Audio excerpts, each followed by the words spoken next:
You're listening to MInerTalk on demand exclusively on 600 ESPN El Paso. Stay up to date with MInerTalk by downloading the free 600 ESPN El Paso mobile app. All right, welcome in. We are officially live. MInerTalk here along with Sal Montes, Alberto Reta, Say Galindo. I'm Adrian Broadus. We are live on Inspo Lens as well, thanks to Chris.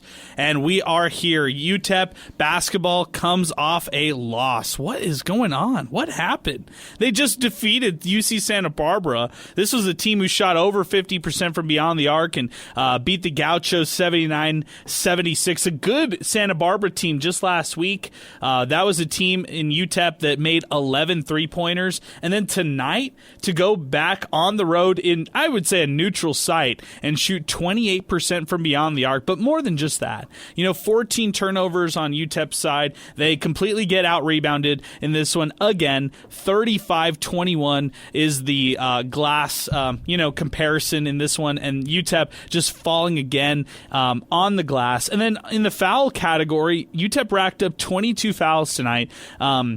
And, it just led to San Jose State starting off strong in this one, and UTEP just falling in a game that they shouldn't have lost. Just put it honestly, they should not have lost tonight.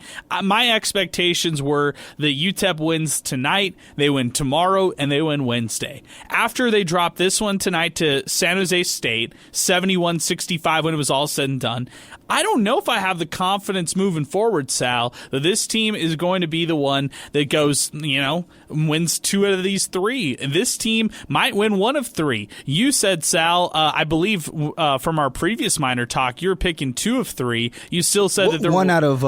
You said 1 out of 3. 1 out of 3, yeah. You did say 1 out of 3, and so UTEP ends up slipping this first one, and then for these next 2, it means an uphill battle here for the Miners, but consistency is the biggest issue with this basketball squad. At least that's what I'm seeing so far. Yeah, and I think for me, kind of what I'm taking away from it, obviously if it's 0-3, that's a problem in its own, but I think what I'm looking for is kind of, are they going to start out rough? And there's 3 chances, right? You could do really bad, you could do okay, and in that okay game, you could win or lose, and then in the good one, obviously, you win. So this one being the really bad one, I want to see this next one kind of be in the balance, and I know that they got within 3, I believe, but I'm not really buying too much into it. The reason why I say it is, it's hard to say grit is the reason that they have it. That's what they're going to be all year. They're going to be scrappy, but it's going to come down to putting the ball in the bucket. Doesn't matter how many turnovers you force,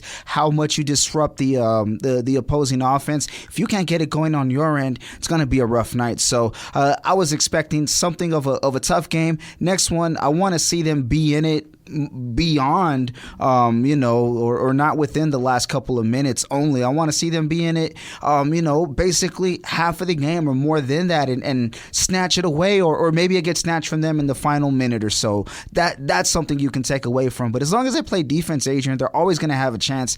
But if they want to win, they have to score. They really do, Sal. They really have to start scoring more points offensively. And that's, I think, the biggest concern I have is, who are your go-to scorers? It changes on a night-to-night basis. I think in a perfect world, Otis Frazier III has to be their consistent scorer. And tonight, 9 attempts, 14 points tonight, 3 of 7 from beyond the arc. He was helping the Miners when they needed it down the stretch.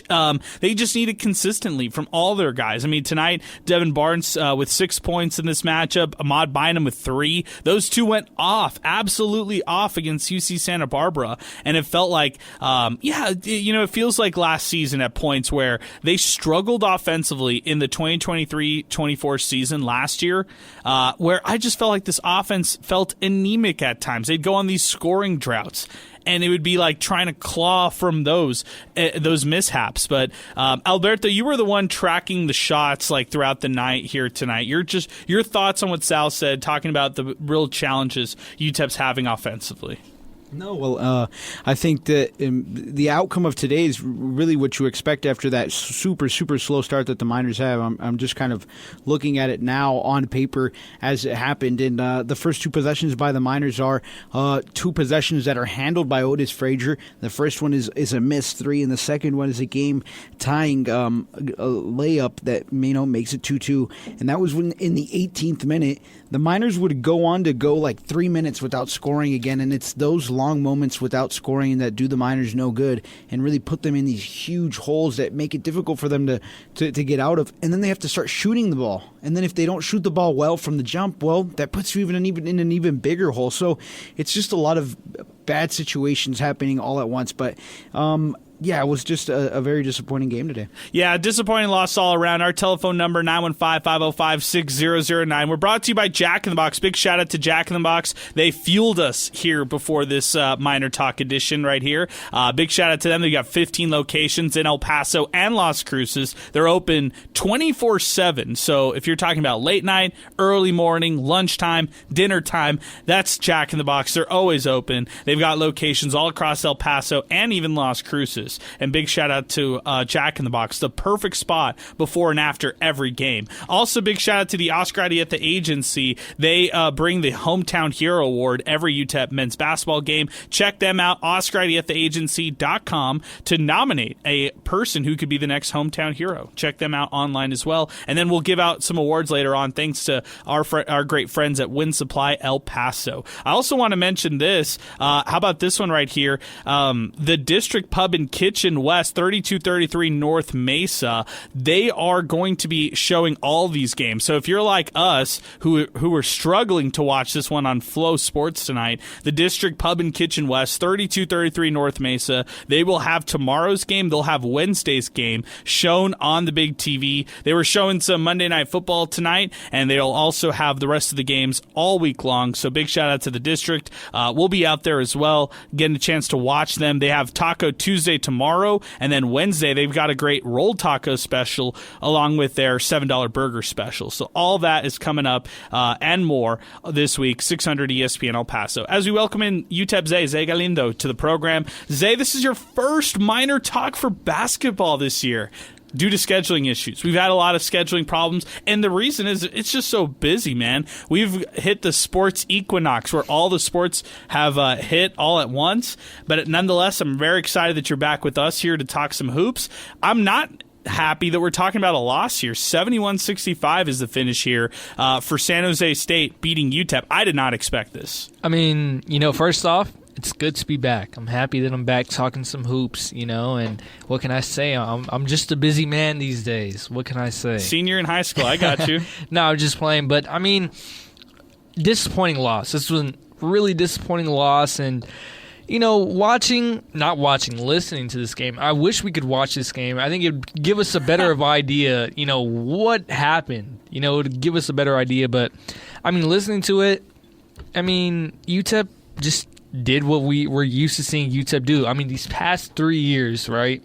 It's been the same issues, the inconsistencies, especially shooting wise. I mean, if this team wants to win, they got to do better than 5 of 18. So, just a disappointing loss all around. Yeah, we'll talk about it more here as we continue on Miner Talk. We're going to get to all the phone calls right now. We've got a fantasy draft that we're so excited about. It's going to get crazy. It's me, Sal, Alberto, and Zay. All four of us are finally on the show together here at one point. We've been waiting to get on the show all together for a while now, but we've all finally done it. We're all here at a River Oaks Property Schoolyard Sports Studios, and now that means we will be undergoing a fantasy basketball draft here, a live one, where we'll do kind of snake version. We'll draft 12 players who we picked from this team, and each of us will have about 3 players, and we're going to see who has the best team when it's all said and done. But let's go back to the phone lines right now, 915-505-6009. Full phone lines. Will react to all the calls afterward.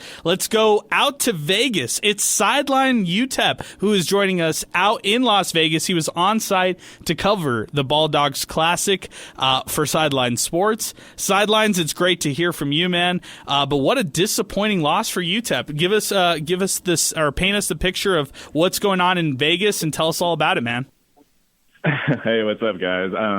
Yeah, first game. You kind of want to see UTEP come out, start off the Classic with the win, especially against the team that just wanted it more today. I think they were searching for the Division I win of the season. So, they played lights out today, and it seemed like UTEP started off slow, and they just never really recovered until towards the ending of the second half. When the effort was there in the second half, but you want to see that all day, not just the ending of the game. You really do. And sidelines, first off, you might want to move just a little bit from where you're at. I think we're having a little spotty connection problems, but I'm sure if you move just a little bit, we'll be perfect moving forward. This is what I'll tell you, man.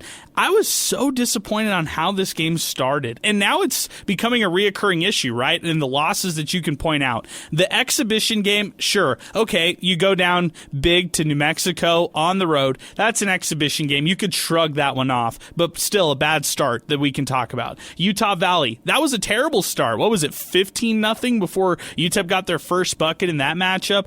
I really liked how they started against UC Santa Barbara. They actually started off as the hot one, not the Gauchos. But in this one right here, it's another one where the Miners fall into an early rut, and it felt like the Miners really could never come back out of it. No, yeah, most definitely. It looked like they just really couldn't work their way out of it, until the ending of the game. And it kind of, when I was watching the first half, Adrian, I kind of got, glimpses of that Utah Valley game where just nothing was falling in. And I think that's just going to kind of how it's going to be with this team. Either their shots are going to fall in one night or, they're not. But disappointing overall. But they still got two more chances. They got Long Beach State, I think, tomorrow, and I just learned that they prefer to be called the Beach instead. And then, UNC Greensboro as well. So, they got two more opportunities. I don't think it's the ending of the world, but man, this is definitely not how you wanted to start the Classic at all. No, and it's also Mountain West team. Don't forget that, right? It's UTEP who's joining the Mountain West in 2 seasons. They've got to win more of these games under their belt against quality teams. San Jose State's not a quality team. This is a team that entered this one 1-5. It was a deceptive record because those 5 losses, they played really competitively in those losses. But still, Miners should go into this one. They should win, and they didn't. And they were falling short of some of these expectations that I've placed on this team before the season started. Remember, this team wanted to talk about how they were going to be road tested, that they were going to be road warriors and playing for 10 minutes, 33 seconds. And that was, kind of a reflection of that Conference USA championship game. But my final question to you is, how is the environment out in Vegas? There's 2 more days, like you mentioned. There were a lot of UTEP fans, like you've been posting about as well on social media, which is cool to see. But paint the picture. How is the Ball Dog Classic when it's all said and done? I'm not going to speak on how this event was structured. It's kind of all over the place. But other than that, man, it's a good time. I'm having a blast here in Vegas.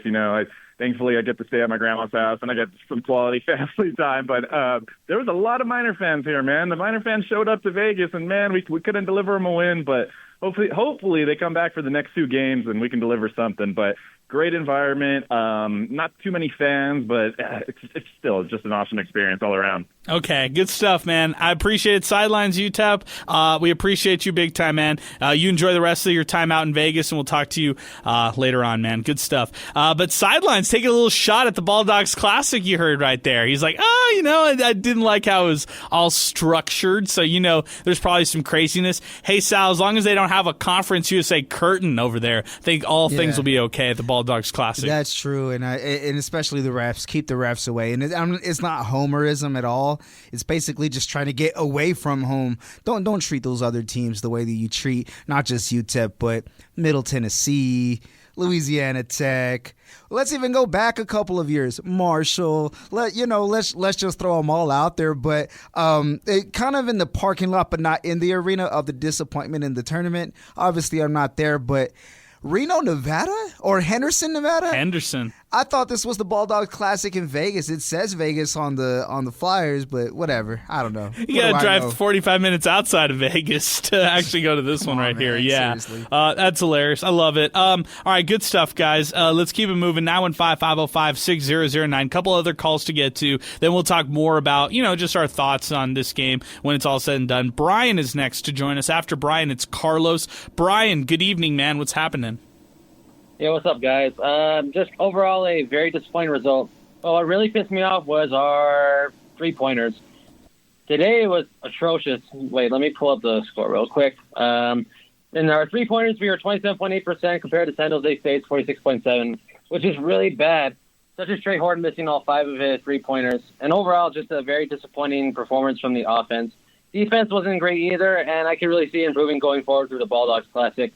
And not to mention, the broadcasting on Flow Sports was atrocious. The announcers don't know what they're saying. They were mispronouncing the names of all our players, which really pissed me off.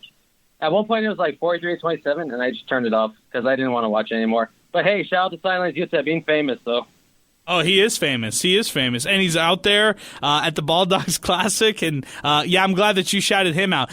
We were frustrated, man. I probably could have messed around with this a little bit more and actually watched this one. But I was like you. I turned it off. I'm glad I didn't have to see the terrible broadcast and all that, Brian. But I appreciate the phone call, man. I echo the same sentiment as far as the three-point shooting goes. And look, I mean, it sounds cliche. They'll live by the three. They will die by the three. And tonight, 27.8% from beyond the arc, completely different than what they did with that 55% shooting effort against UC Santa Barbara. Back to the phones. It's Carlos who's next on the phone lines, 915-505-6009. It's our Miner Talk special edition, post-game edition after the San Jose State loss. 71-65 is the finish. We could take calls right now. If you have any thoughts on UTEP basketball, we had full phone lines, but now we have freed up a couple phone lines. 915-505-6009. Carlos, good evening, man. What's happening? Hey, guys. Obviously a very disappointing loss. And, everyone's going to be talking about the offense and the three-point shooting. And I just kind of wanted to take a different angle from this. And before I really get into the meat of my argument, I want to ask you guys, who is this player averaging 5 points, 0.8 assists, and a single rebound a game? Is it? Oh man, this is okay. I love this game because I really enjoy this game. Hold on. Let me think about it. I did the quick math. Okay, so. let me think about this one. I'll say it again. Is it Derek Hamilton? No, it's not. It's David Terrell Jr. Okay, keep going. And so what I'm getting at is I understand. We need more out of David Terrell, right? This is a guy that really is, as I keep saying, is the alpha dog of the team, and we need to see it more on the floor. He needs to take. The best performances I've seen of David Terrell is when he's pissed off, and I stand by that. And again, I love his game. I love him as a player and what he can do, but we need more out of him on the offensive side of the ball, so we don't have to rely on Ahmad Bynum, Otis Frazier when they're having cold games like this, to really go off in the second half, because that's, again, unrealistic for a whole expectation of a season. If everyone else can contribute just a bit more, they can go on a bit of a run and stop themselves shooting themselves in the foot. But, my main point is I expect more out of David Terrell, and I think he needs to turn it up.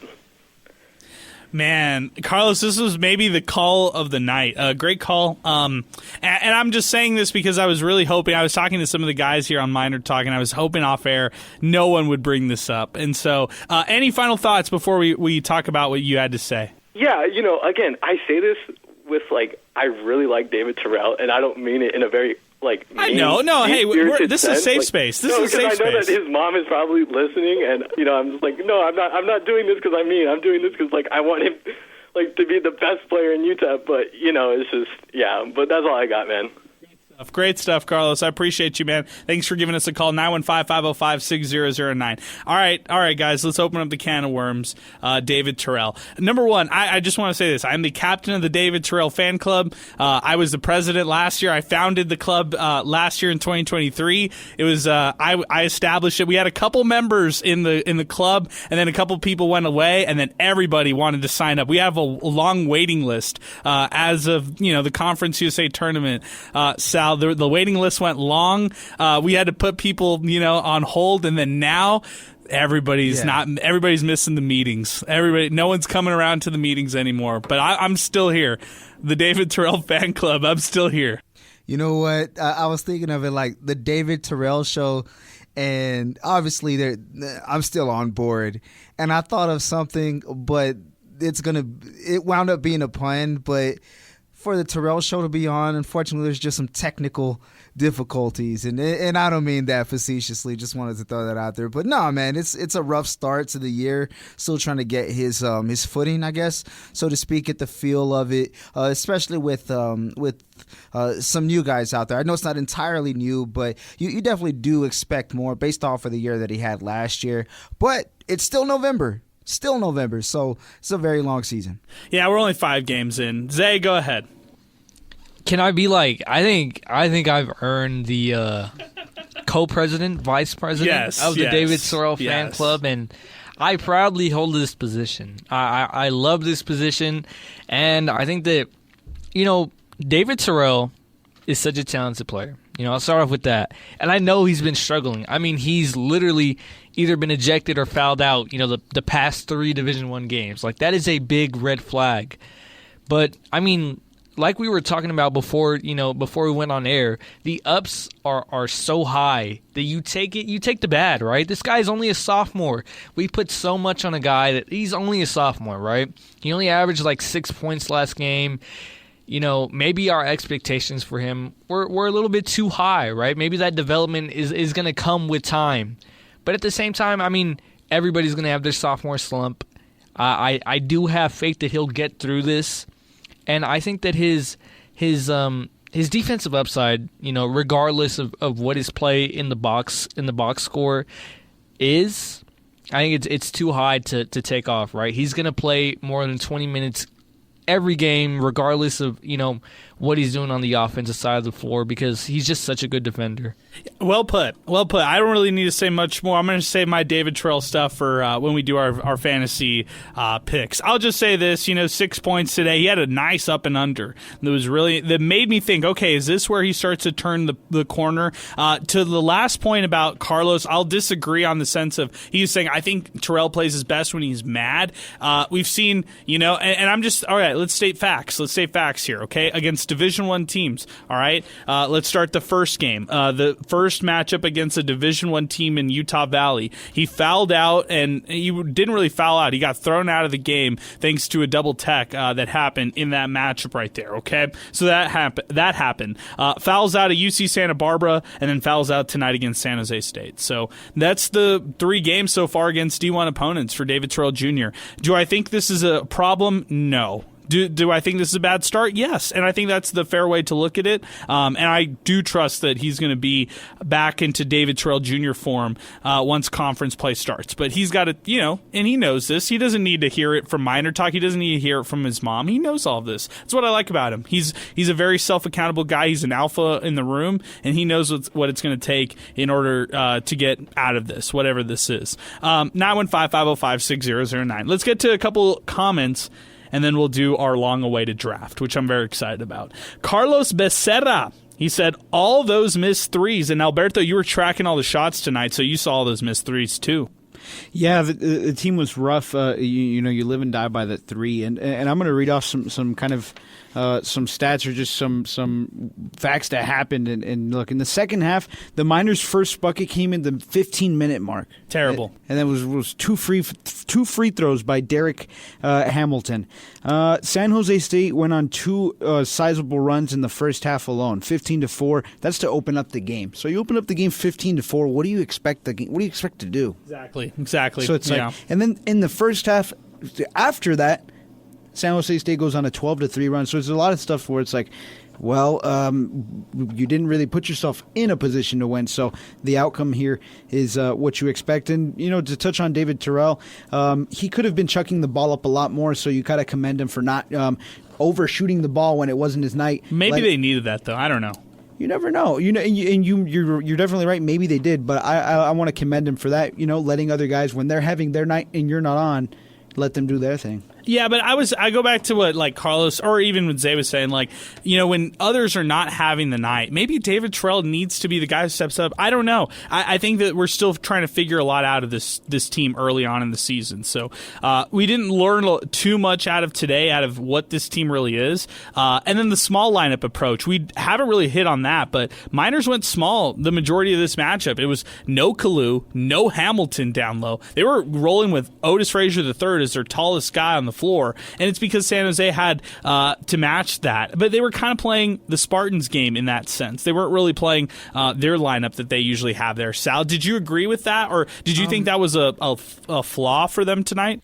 I think what it is they're just trying to pick up the pace, and with agreed. That's really the main thing, because I believe that they've kind of accepted, like, hey, rebounding may not be in their favor in terms of numbers, so if they can't adapt well to that style of play, there's really no need to. Just do what you do best, and that's be physical on defense and be quick on defense. And we got to see them, kind of close the gap in the final moments, or the final half or so, or the final 5 minutes, I think we should say, of the second half. So they just wanted to do what they did best, and it worked out there. Now there's going to be times where it may not work, you know what I mean, and there's going to be times where the bigs are just consistently being fed, but San Jose State was just they were lights out shooting the ball. Last week it was Poto killing them down low. San Jose State really didn't need to do that tonight when they have their guards hitting from anywhere. 915-505-6009. We've got over 200 people listening to us live or watching us live on Inspo Lens. Big shout out to Inspo Lens. Big shout out to Chris. He is back. Now I feel like we're really back. Like, we've got Alberto, Sal, Zay back, and I'm back, but Chris is back too. And big shout out to Inspo Lens. By the way, for Inspo Lens, if you're looking for a fresh perspective on stories that inspire, well, check out InspoLens.com. This innovative website is dedicated to spotlighting the uplifting stories through video that don't always make it to the headlines. From personal triumphs to groundbreaking innovations, Inspo Lens brings you the positivity and motivation you need. Whether you're interested in human resilience, community heroes, or simply want to start your day with something inspiring, Inspo Lens has it all. Visit InspoLens.com. See the world through an inspiring lens. Positive storytelling, education, and action for good. Inspo Lens is your El Paso documentary website. New stories will be out next week. And that's Inspo Lens here on the program as we continue. A couple other comments to get to. Herman Flores.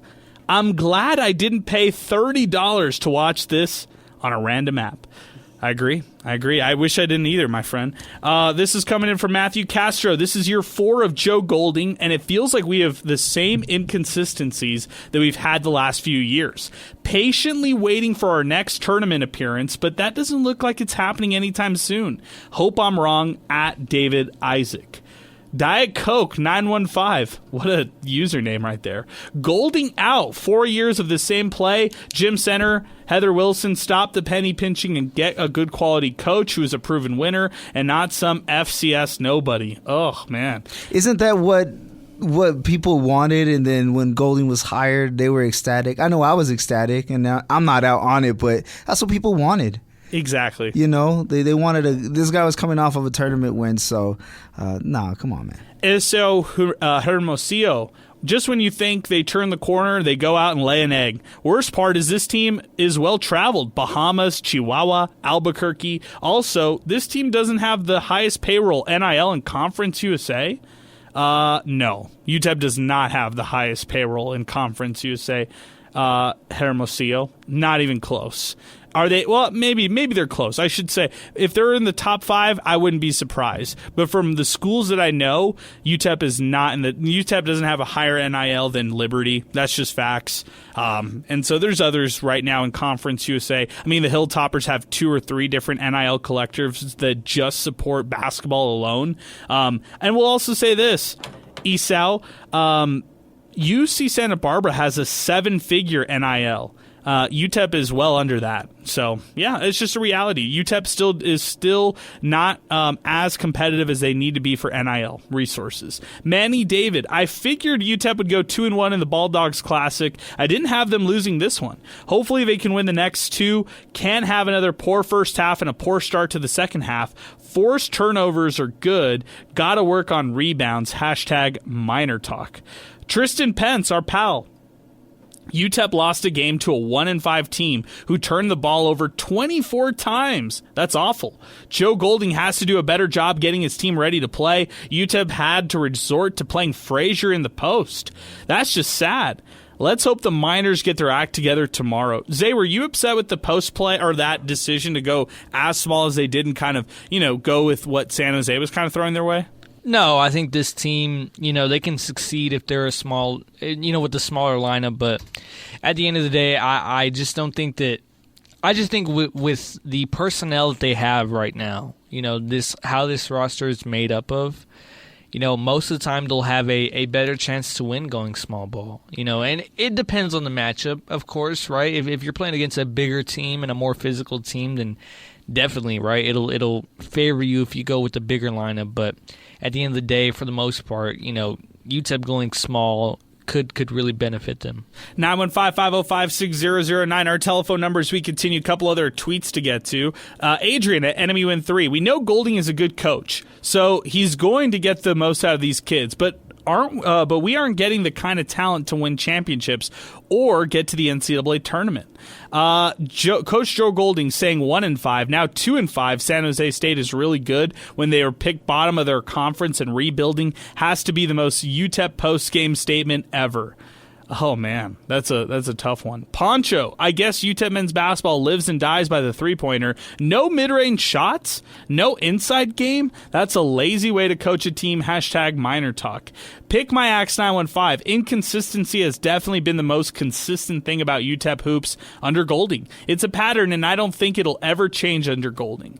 As far as consistency goes, I don't know if it's an overarching problem like that they've had year over year, but it's definitely an issue right now. I mean, the team that played against Utah Valley, the team that played against UC Santa Barbara, and the team that played tonight seem like three different teams, and it's all one same team, but it feels like three different teams, which is crazy to me. But that's the reality where this UTEP team is at right now, and I'm curious to see how they try to turn these inconsistencies game in game out to playing more consistent moving forward. So, or if it doesn't happen, we'll see what ends up happening though when it's all said and done. 915-505-6009, our telephone number.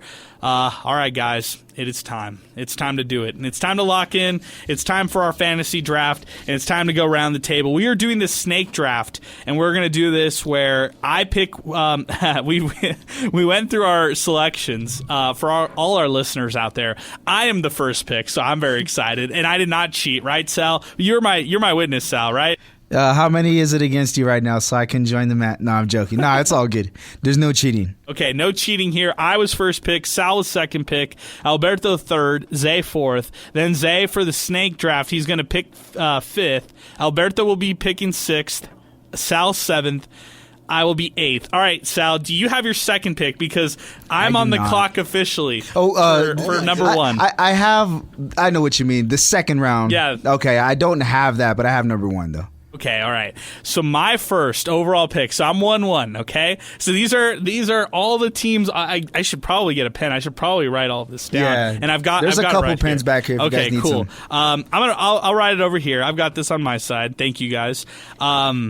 But let's just do it. And I think it's an easy one for my first overall pick in our UTEP basketball fantasy draft, where we are doing this right now. We are doing this officially, and we are making this happen. 600 ESPN El Paso and MInerTalk. My number one is Otis Frazier III. It is as easy as it could get, and I feel very confident with that.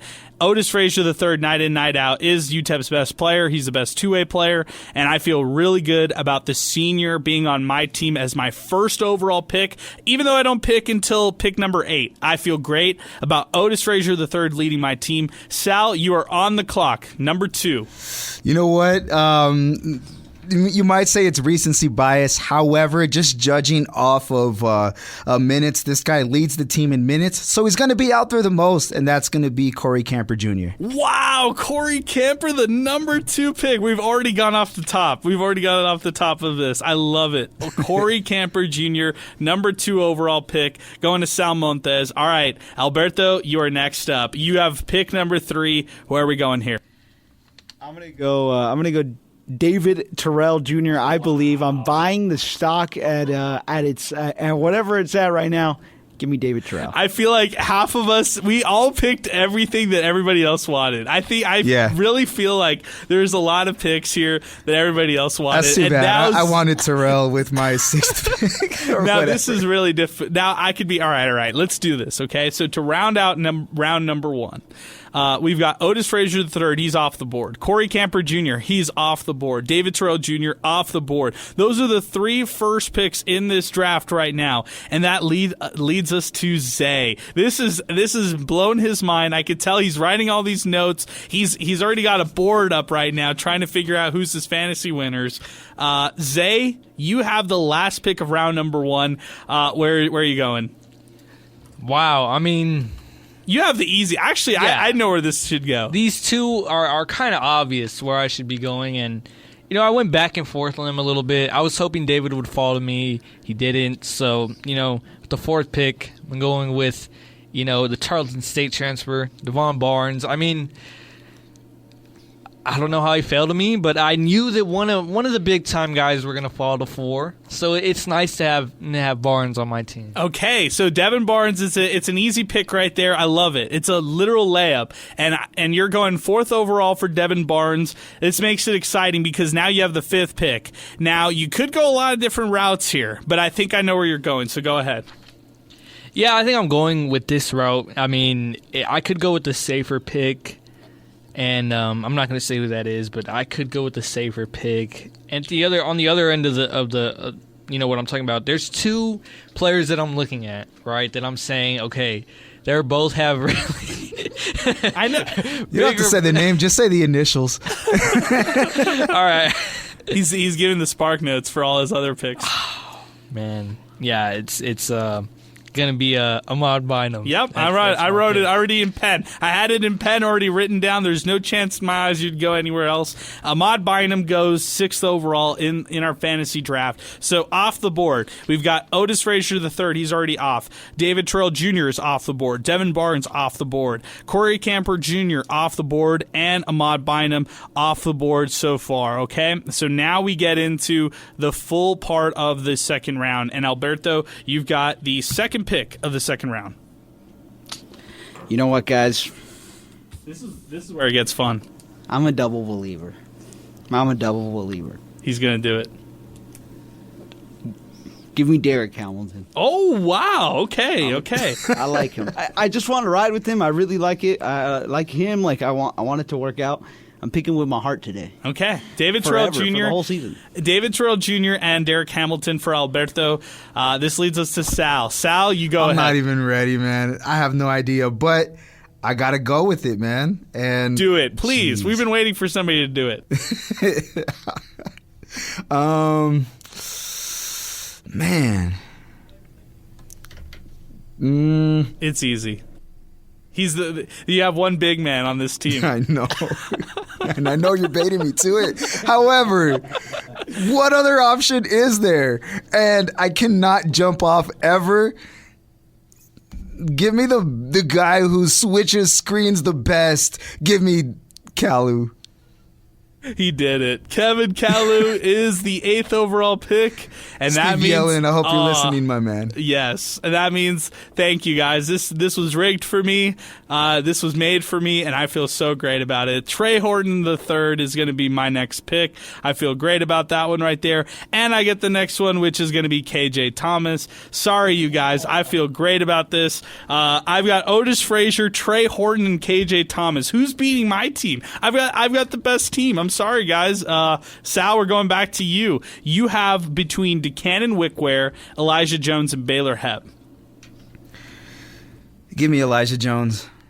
I still think it's there. Okay. Yeah. Fair enough. Alberto, you got the choice between DeCannon and Baylor Hebb. I'll take Baylor Hebb. Okay. All right. And DeCannon is going Zay's way. Or is he? He's where are we going? Or is he? The 12th overall pick. Going to DeCannon Wickware. I mean, thank you. Thank you, honestly. I'd much rather have DeCannon than Baylor Hebb. And that's just because I think that, if DeCannon comes back from injury, we haven't seen him. Exactly. Like, who knows? What if this guy is really good? 6'6". 6'6". Could be him. Could be him. Could be that post guy that the Miners have been looking for. Okay, we're going to post this on social media, and we're going to ask everybody else who won in this quote-unquote fantasy draft. I think I won, guys, and I rigged this so I could get the first overall pick and win this. But Otis Frazier III, Trey Horton III, and KJ Thomas for me. Sal had Corey Camper Jr., Kevin Kalu, and Elijah Jones, which might be sneaky good. I mean, if Corey Camper Jr. is leading CUSA in scoring by the end of the year, would you be that surprised, Sal? You know what? I would be surprised if he's leading in scoring. However, I wouldn't be surprised if he's leading in minutes. So okay, I like it. I know he's going to be out there. He's reliable to be on the floor, more so than a lot of the guys. But, he's kind of a stat sheet stuffer, too. So he's not going to excel in just one area, but he is going to thrive in a multiple range of them. Alberto, you have David Terrell Jr., Derek Hamilton, and Baylor Hebb. I feel good. I feel good about where this team could go. I feel like Derek Hamilton, he knows what this season means to him. It's his last one. And I've heard a lot of great things about Baylor Hebb, so I'm excited about what I'm going to see out of him. I know that the team is all in on him, so I'm all in on him. He's my third guy, and I'm excited to see how we're going to figure out these points. Zay, if we were playing 3-on-3 right here, and we were talking about a 3-on-3 tournament, Devin Barnes, Ahmad Bynum, Decannon Wickware, that sounds like a pretty nice three. Am I allowed to trash talk you guys? Yes. From the sideline? Yes. I think my team is I think I'm going to win. Just the whole everything. You guys are crazy. MInerTalk championship. All it takes is KJ Thomas falls out the lineup. Trey Horton has a bad season. And now you're down to Otis, and Otis is going to do Otis things, right? And then for Sal's team, I mean, what if Elijah Jones just doesn't pan out? Kalu has another year that we've seen out of him, nothing crazy, and Camper drops 13 a game, right? Then with Alberto, Derek Hamilton only puts up 6 a game. Baylor Hebb really doesn't play, and David Terrell, kind of stays stagnant. And guess where that leaves me? Ahmad Bynum has an amazing year. He shoots 50% from 3. Devon Barnes is averaging 10, 20 points a game, 10 assists. Decannon Wickware comes off the bench putting up 6 and 6. I think I'm the champion. So just give it all up, guys. Just crown me now. Oh man, I love it. Zay with the smack talk. I feel confident about mine, and I think Sal said he wasn't feeling great about his. Alberto felt great about his. So I'll just say this: this was fun. We got 4 teams already done. Let me ask you guys this. Can any of these teams have 3 guys, any of the 3 guys you put in a starting lineup together? I'll say no. I don't think any iteration of these 3 guys on these 3 teams will actually make a starting lineup altogether. No, I truly believe that. As far as starting lineup goes, I don't think that'll be the case. We may see different rotations where, you'll see a handful of these guys together. But ultimately, I think coach is going to adjust to the flow of the game. And that's really interesting, too, because you see some teams kind of dominate. I don't want to say dominate, but they take control of how the game goes, whether they're being hot on offense or not. And with UTEP, you kind of see them have to be reactive instead of proactive, which is really interesting under Golding, considering the intensity that he has his guys play with. So, no, basically, long-winded answer, no, I don't think we'll see a starting lineup with him. Okay, we got a couple of tweets. Actually, this is UTEP News, our boy Anthony checking in with us. UTEP has no inside game, no true big man. You cannot and will not win a championship like that. I don't know how Golding didn't go out this offseason and go find himself a true center. If he thought Hamilton and Kalu were going to do it, he was sadly mistaken. How would you answer that one, Zay? I was somewhat critical of UTEP not going after a big man this year. I think that I know that they're a little bit harder, more expensive. I guess that's the word. They're really expensive. Big men in college basketball, especially good, proven transfers, are really expensive. So, I'm not sure what goes on the recruiting trail with NIL. I know it's way more difficult. I'll say that I think it's more difficult for a basketball coach with NIL than it is for a football coach. I'll say that, and I just think it's because you have to spend your money so wisely. And I do think that the way that this team is built, it can be successful if everything is run right?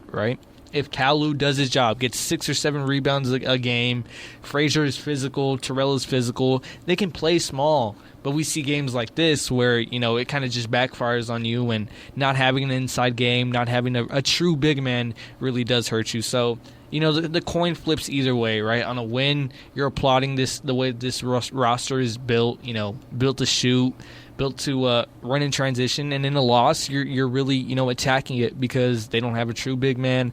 They're not as physical in the interior. So it just depends on how the season goes. Yeah, I'd say that the no true big man, they've got 2 big men that they've ran it back year over year with. Is it a difference-making big man that is going to shoot down low? No. You know what Hamilton is. You know what Kalu is.